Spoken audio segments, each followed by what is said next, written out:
But I wanted to talk about kit, equipment, the changing nature of footballers' kits, because I read the other day that before the final, or before the finals, I should say, Gordon Banks decided to try out this new fad for wearing gloves. But wait, if this is true, it's so good. They didn't do them then. So he had to go to the Army and Navy and buy a pair of woolen gloves, which he used because he said he expected to punch the ball occasionally and it would make for greater safety of his hands. I'm not expecting you to have noticed that Gordon Banks was wearing woolen Army and Navy gloves during the World Cup. You're, You you're know, trying to hunt through your memory. I didn't notice, but yeah. Well, he was a perfectionist, Banks. I mean, Yes. he again was in that Stoke team that we were talking about earlier. He was the Yes, keeper. of course. Um, and again, another man, brought up in Chesterfield, and he was, I'm going to say he was a miner or something like that. But, very hard upbringing, so very tough man.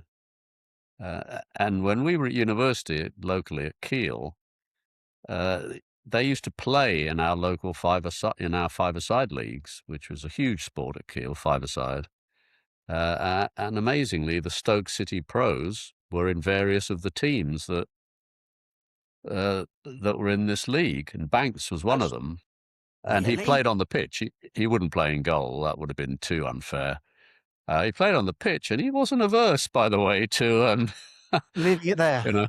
kicking students Yes. for a bit of fun. And he was very skillful, but yeah, Banks was a fanatic, rivaled only about a few years later by one P. Shilton, Yeah. who arrived at Stoke as well, succeeded Banks at both Leicester and Stoke. And Stoke used to train occasionally up at Kiel. And whilst all the rest of the players had long, long gone, in their Ford Cortinas or whatever, the Capris, whatever, Shilton was out on the pitch with some hapless junior or assistant coach. And he was making them throw the ball down to one side near the post. He'd go down, flick it round the post, get up, scramble across, another ball came. He'd do it 150, 200 times. Yes. Is that Just dedication or practicing. obsession? I think it's probably into obsession territory. Nah. But he was what a keeper. Yes. Had to hang from the landing when he was a boy because it looked as though he was only going to be 5'9". He wasn't a tall man, that's for sure. Yeah, he was already that certain he was going to be a goalkeeper that he did everything he could to nudge the 6-foot mark. Yes. I don't think he was as obsessed as John Burridge, another Why do you famous mention John Burridge at that point? Budgie Burridge. Well, because you mentioned obsession.